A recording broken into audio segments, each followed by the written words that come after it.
Welcome to Electric Evolution with Liz Allan. This podcast is about the journey to a more sustainable future in order for us to be able to do our bit to achieve net zero. I'll be discussing a variety of topics with experts in their field in order to educate and increase our knowledge of clean energy, electric vehicles and the electric vehicle infrastructure. So whether you're an individual wanting to make a difference at home, a small business or a corporate, this podcast is just for you. So on the podcast today, I have Deepak Farmah, who is Head of Innovation at Coventry University. So Deepak, thank you very, very much for joining me on Electric Evolution. I really appreciate your time. Thank you for having me. Really look forward to this.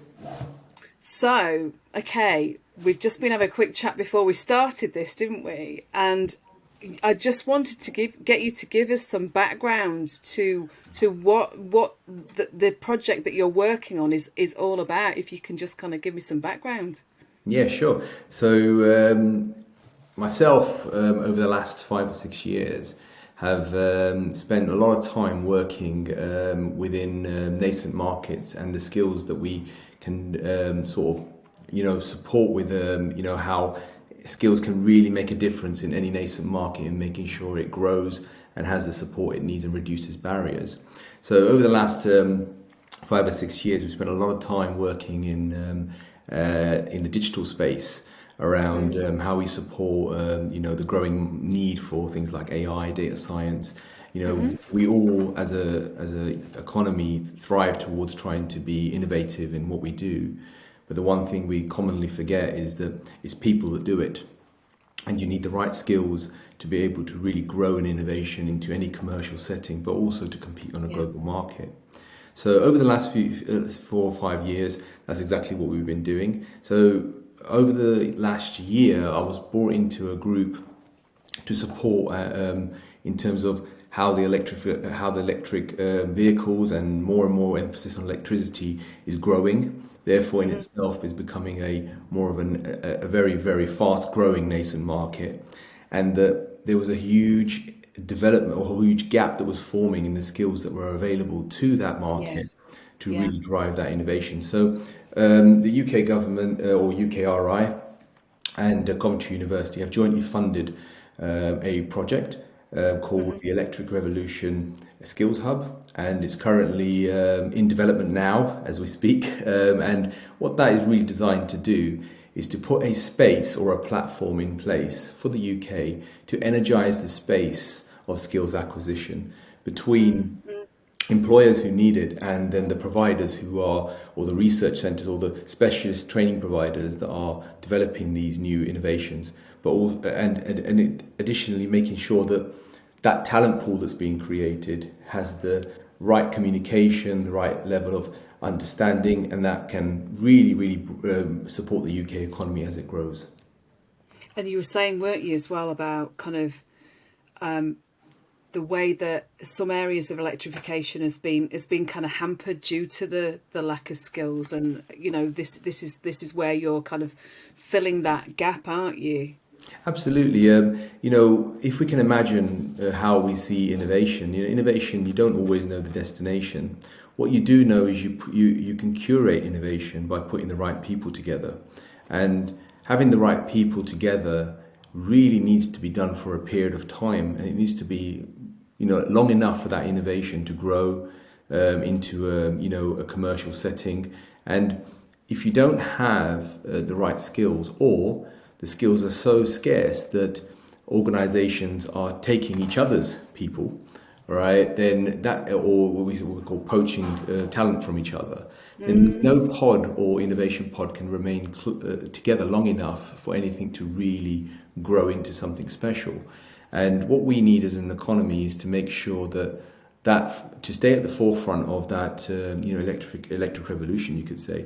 It's about making sure that the teams that are together can really be supported. A lot of our startups, our new companies, small businesses, in a nascent market, find it hard to acquire skills or affordable skills to be able to really support that innovation that they've got. Great idea that they want to evolve into something, but just haven't got the people around them to really scaffold that innovation. And for me, the biggest part of that is that we as a university or supporting a government initiative have to take responsibility to be able to, make sure that talent is available, it's affordable, right? And there's plenty of it around so that people can really drive that innovation forward. We were talking as well about the fact that the skills that people are going to be developing, there aren't necessarily named jobs for these skills at the moment, are there? I was kind of saying to somebody else today that my son's 17, he's studying his A-levels at the moment, but when he leaves school and goes to university or finishes at university and goes into the job market, there will be jobs happening in that job market that we've never even heard of now. Absolutely, and you're right, and that's such an interesting thing that we don't know all the jobs that will be created.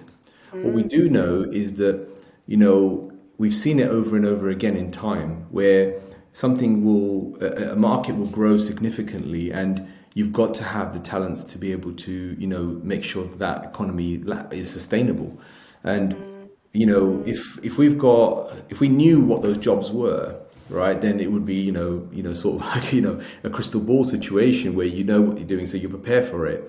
But the fact is that if we go back to even the era of the 2000s where we had mobile phones that were coming out, nobody knew that there was going to be a whole abundance of software developers, app developers that are currently being used for iPhone and Android phones. But those jobs do exist now, and a lot of the world's economy actually sits on that as one of the more sort of massive growth areas.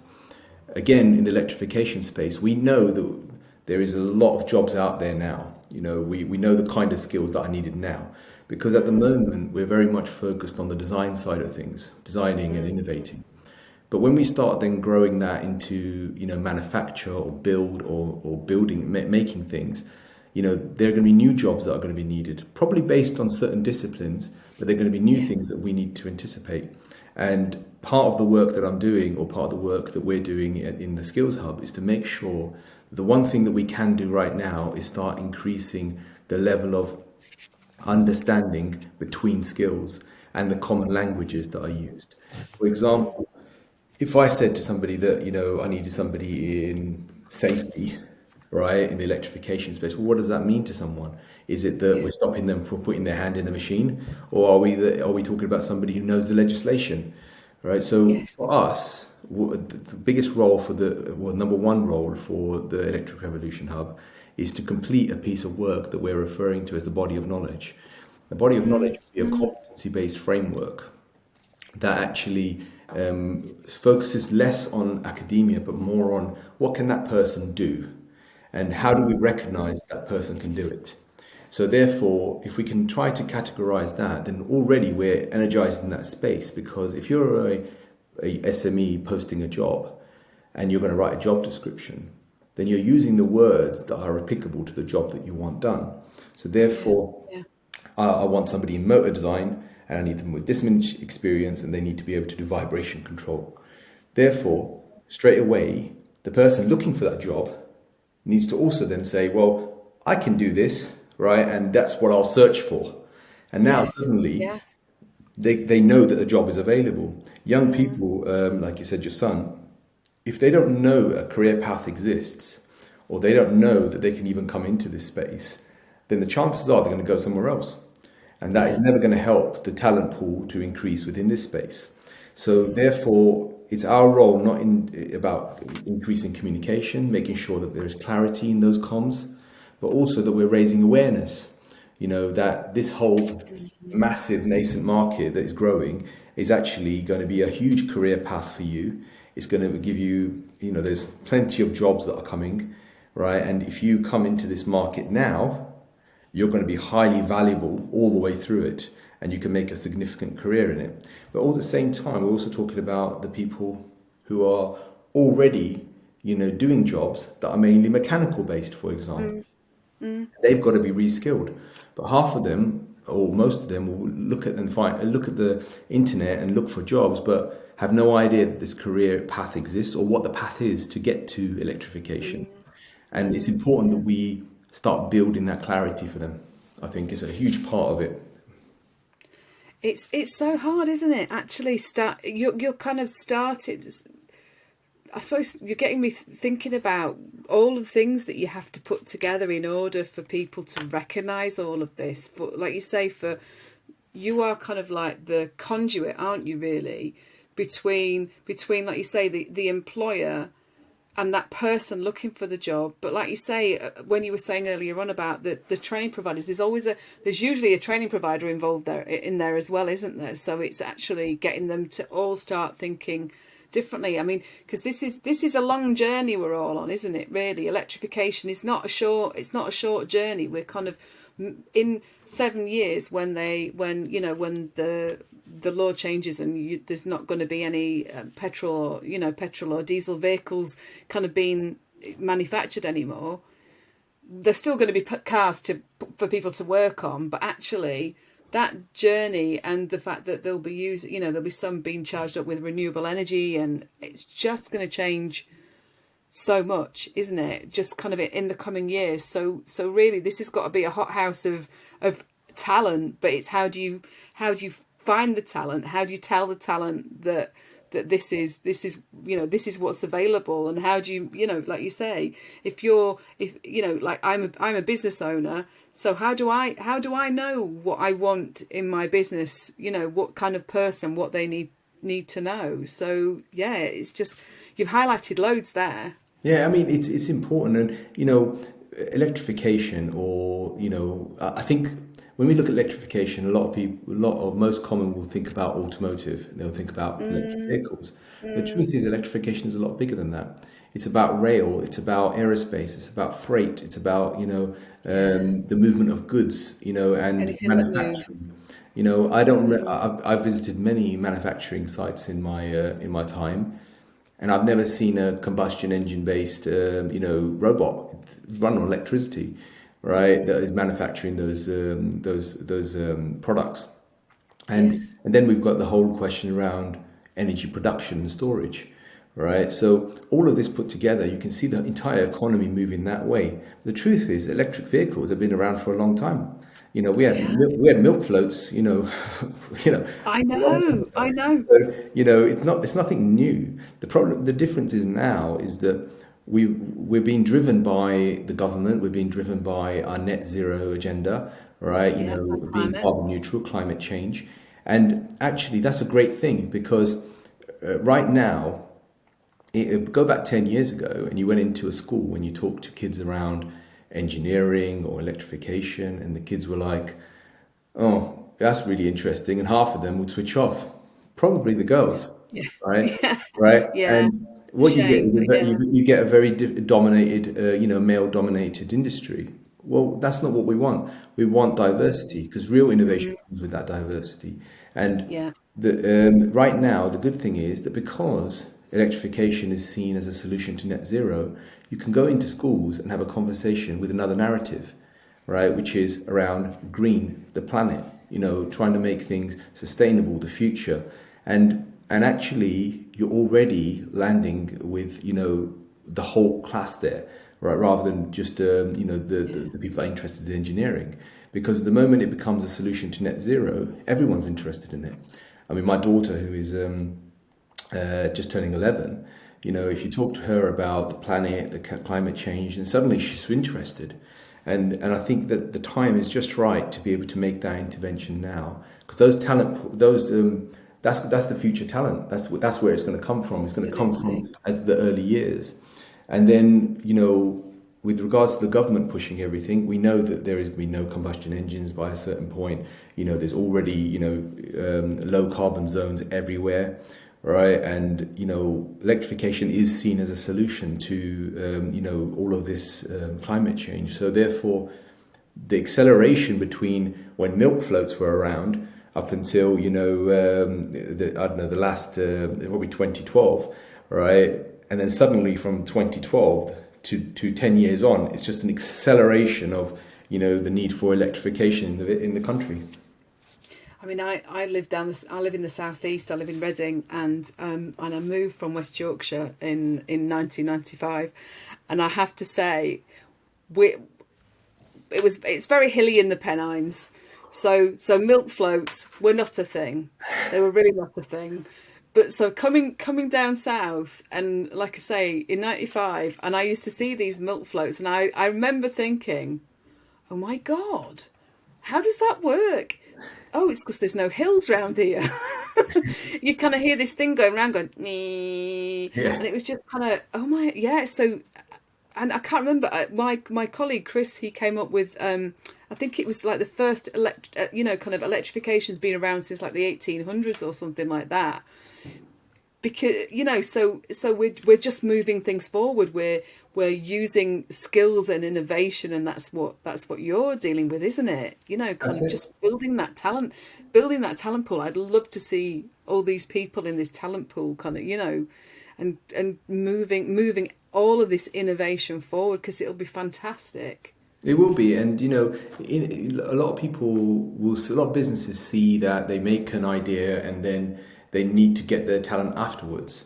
The actual truth is that the development of talent goes alongside the innovation. It should always be done hand in hand, because as that innovation grows, the last thing you want to do is pass it on to someone who knows nothing about it. What you want is that talent pool to grow with that innovation. And is upskilling your staff and investing in the people that are in your organization, right, who have spent many years working in mechanical engineering, for example, is absolutely the right thing to be doing, because this isn't an overnight thing. It's not going to be that one day we wake up and we've got abundance of talent around. It's something that employers, the government, the universities, the organization, training people all need to invest in collectively. And this is why we were successful in our previous work around the Institute of Coding. We set out to do 4,000 or 5,000 interventions, and we ended up at 2.9 million interventions across the country. Whoa! And we're still Oh growing. my goodness! More importantly, it's sustainable. It's still going now. It's moved into different fields. We do conversion courses, we do boot camps, we do lots of different skills interventions to support that market, and it's growing constantly. We want to do the same thing for electrification and power electronics and drives and machines, because we can see where we're going, right? And you know what? If the government was to invest, and the government has invested quite significantly in equipment and facilities around the country, if you've got nobody in those facilities and to actually use the machine or innovate with that machine, or use a machine in the old way, right, then you're not going to be able to really grow that space. And we have to compete. We've got supercharged economies around the world, right, that are way bigger than us and way more aggressive than us and have a lot more people than us, right? And if we are going to compete on that space, as the UK has done for many years or in other areas, then we've got to invest in our people. And that's where our work is so important, is that whether you're working in electrification or digital or something else, the most important part is the intelligence of how you grow a talent pool to support that market is the part that we are very good at curating. And I think that's the part that we want to really draw out of this and take all the learnings that we've had in the last few years and sort of push them into this new skills hub and make sure that it really energizes that space. The skills hub will have lots of different features on it. It will have everything from clarity to understanding of jobs and coaching, how you develop people from different softer skills and more aggressive skills around the actual technical side. But the most important part is that it has to be that one-stop shop. This isn't an intervention that is designed to it's not a business. It's there to support businesses. So therefore, we want an SME company to come to this place and find out what skills does my people need, right? And also, where can I find the people if I haven't got them already? And the same side, we want the learners to come to this platform and say, right, I've heard about this career, let's explore it. What could it do for me? Have I got the skills to get this job? And then on the flip side, we want the training providers who currently build courses, right, and spend thousands of pounds, marketing that product, which never really lands properly, to have a platform to say, you need learning, we've got one, right? Here it is. Come and find it on this hub, and it's accessible to the entire country, right? And I think that from all the work that I've done over the last couple of years, last few years, one thing I do know is that conversations that I have on the international front is that nobody is really doing this, even on an international scale. So I very much think that the work that we do now is going to be influential on the international platform too. That's fantastic. Leading the way in this, it's, at an early stage, is fantastic. And I forgot to say at the beginning, so I didn't meet you at the EV show, did I? But I met your colleague, and she was just so, kind of full of enthusiasm for all this, and I totally understand it. Some of the stuff that you're doing. So if I kind of said to you, who would you want now? If I kind of said, right, we could through this podcast, we could get some of your ideal companies coming in. Who are you looking at kind of coming through the company, and who would you want everybody to be talking to in their households or friends and family and things like that? Who are the people that need to be in this? I think so. For this, I think it's multifaceted. I mean, at the moment, we've got a huge piece of work that's going ahead, which is around the body of knowledge. So what we are doing currently is making sure the leaders or the leading specialists or academics that are around the country that are working within these fields, right, can work with our academics to ensure that we get this first version, right, of this body of knowledge correct. I think that's a very important part. So, and like I said, there's very few of them. So, there's very few people in this country at the moment who would be considered as the top minds within these fields. And we know they're busy, right? Doing whatever they can for the industry. But we would love to for them to be involved in the body of knowledge creation. I think that with regards to businesses, I think support from businesses is so important, because if you don't get the industry perspective and understand what is it they need, what are their pains, right, that they're feeling, then it's very difficult to try to address them. So the more we have conversations all the time in forums and workshops that we do, and we also run a PEMD assembly where we ask businesses to come and talk to us about the kind of things that they're finding difficult, what kind of jobs that they're really suffering with, so that we can make sure that any interventions we make or support are actually going to have some sort of impact. And again, I think that raising awareness of the hub is so important, because it doesn't matter if you've got lots of employers, and it doesn't matter if you've got lots of training providers, right? The truth is, neither of those will matter if you haven't got the people in the middle, right, using both sides, and the people are the most important. Sandwich, isn't it? This is your sandwich. You've got, It's for them. So we want the employers to know that we're doing this for them. We want the training providers to know that we're doing this for them. And the people that we're trying to create in the middle, right, we want them, or students like your son or someone else, we need them to be aware that there is a huge area that's growing here that's going to have some very, very fruitful career paths. And we want to make sure that they are aware that they can come into this space, right, and really, really take advantage of that situation, because it is something that they will benefit from. But also, it's about creating opportunity. We've got a lot of areas in the UK that are deprived, or are harder to reach, or come from lower minority groups. We want to create opportunities for them. We want them to know that here is a huge market building, right, and you can really come into this space with minimal barriers. And if that hub can do that one thing alone, right, and say, well, if you want a career in this, come and find it here. You want a job, come and find it here. This is where you go. Then being a digital platform is very important, because then you're removing those geographical barriers. You're sort of giving a safe space for anyone to investigate. And if we can support in the right way, then that's the important thing. We would say this, like, for example, if you write a job description and you write in there, I want a strong communicator, right? Then straight away you eliminate many female people, because actually they would resonate with communication that says, I would like a good communicator, right? Yeah, And it is the wording, isn't it? it's the language, right? And Yeah, if we can, yeah, and some people will look at a job description and think, I've got half of those things, but I'll apply anyway, right? And someone will look at it and say, it's normally from a deprived area, will look at it, I've got half the things, I've got no chance, right? And yeah. it's an important role that we play in between that, to make sure that all of that space is also energized and the opportunities are being created across the country for all walks of life. And I think that's an important. I think it's a lot of pressure, but also a big responsibility for the hub.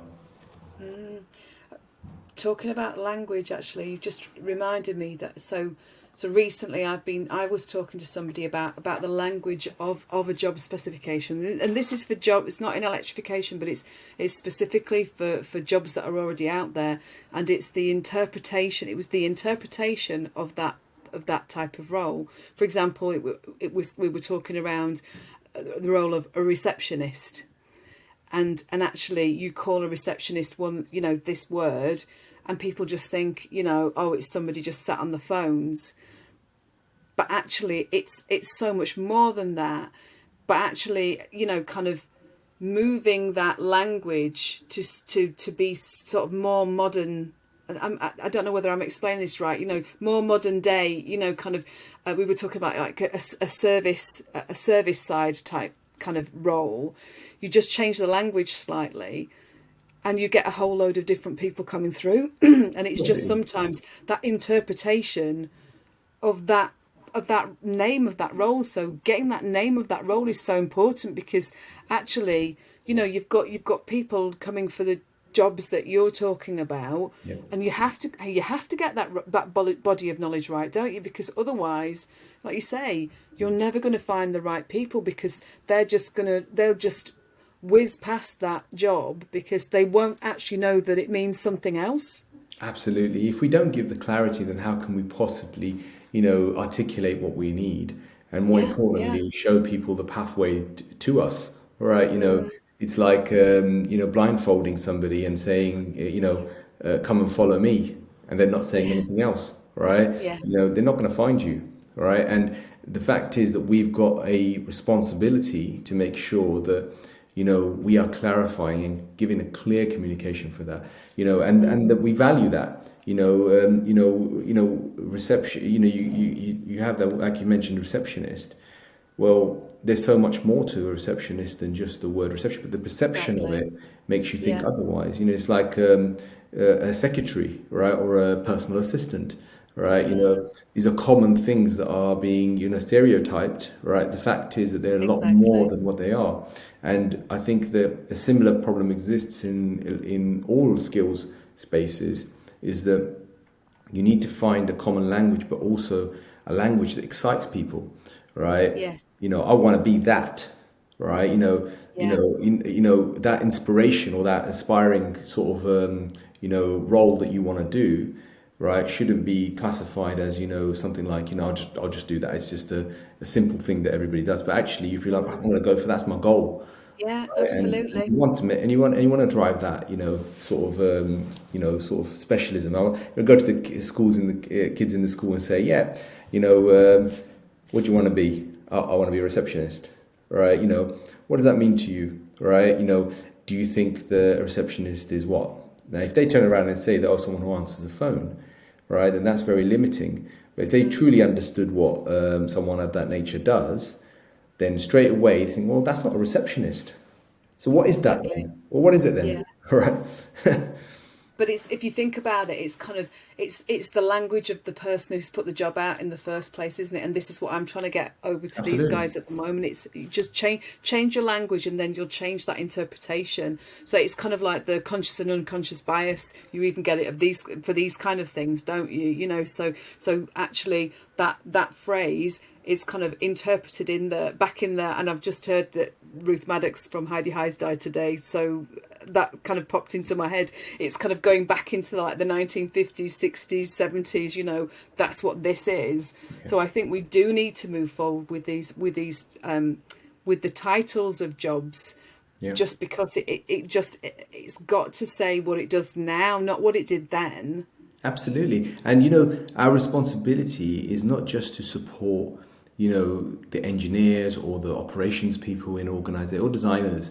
You know, we believe in a different kind of philosophy. And what worked for us was that we decided to uplift wherever work we do, we try to uplift the entire organization. So let's just say, for example, we're working in, electrification or any market.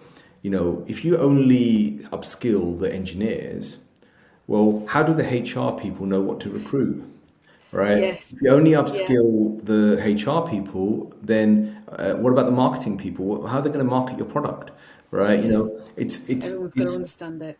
It's all the way around, and that's where value comes in. You know, we used to have this situation where you would say an engineer, you know, an HR person, so it's an engineer, or just give them we'll pay them out 32k a year.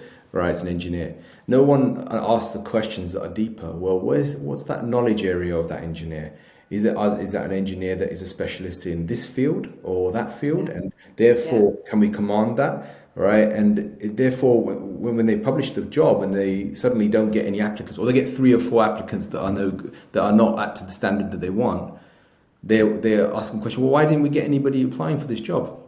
Because you didn't communicate it right, or you didn't value the person, right, against the skills that you're looking for. Instead, you valued it as just a generic engineer, right? And I think this is important. So for us, it's about raising that bar in terms of every organization, but every department in that organization. Absolutely. So, you know, and making sure that everybody's getting uplifted in terms of the skills and understanding of that space. I think that's a very, very good. Yeah, it's a very good way to move forward, and actually and a good way for people to think about this. And I hope that people who are watching and listening to this podcast, who are in the position to be, you know, where they're actually looking forward for, you know, to all this moving, you know, in towards 2030 and beyond. I think this is a really important part of it, and not just looking at one tiny section. It is about the whole of the organisation, isn't it? Exactly. You know, it's like it's like going in a time machine. And what we're trying to do is we're trying to predict what's happening in the future, right? And we're saying that we need to start doing what we need to do now, so that the businesses, the economy, and the community that will exist in 2030 will be significantly empowered, right, to be able to do what they need to do on a global scale. And, you know, I think that is what really matters in the end, right, is that we can do it better than anyone else, right? And we should be proud of that, because, you know, we have that drive. And look, we've got this intervention going on. The government's clearly invested in, you know, a joint venture with Coventry University to support the skills hub creation. And we will hopefully become a really valuable tool for the country in terms of this new era that we're entering. That's brilliant. Do you know what? Actually, I always say that the reason why I do this podcast is because I want people to make informed decisions, and just exactly as you're talking about now. So yes, great minds and everything. So, but listen. So, what is the website address that people can find you on? The hub. Yeah, so at the moment we are on electricrevolutionskillshub.co.uk, and there is also the ershub.co.uk. And ERS stands for that is electric. Hello. Electric. Yeah, sorry, slow here. I'm a bit slow, aren't I? And we have our LinkedIn page where you can also find us, and we have our social media followings. And I think that, you know, the more people that want to get involved, I have my team here. Right, I have a number of people that we've put in place. So Adita, you've already met. I also have Urshad Ishmael, who is another business innovation development manager. We have our academics, Patar Izik and Sarosh Farmah, who is also working on the body of knowledge work. So if there is anybody that wants to communicate with us or wants to get involved in the creation of this new platform, then please get in touch and follow us, and and we will interact with you and really appreciate any support that the community can currently give us. I think, there are people who've already been on this podcast that would probably be interested in speaking to you, to be honest. So I think once this podcast goes live and we'll share it, then I think actually, and maybe I'll actually have a bit of a word in their ears as well, and just kind of point them in your direction. So, but listen, thank you, Deepak. It's been an absolute joy talking to you. The work that you're doing is just it's so amazing. So yeah, and moving everybody forward. So I just want to say thank you ever so much for your time, and we will speak again. I know we will, definitely. Yeah. No, thank you for having me, and I think that it's my first podcast, so it's gone really well. I'm really happy. Thank you very much. And for everybody else, I shall see you all next time. Thank you then. Bye. Bye-bye. You've been watching Electric Evolution with Liz Allan. Don't forget to subscribe and click on the bell icon, and you'll receive all of our weekly videos. Thanks for watching. See you soon. Bye.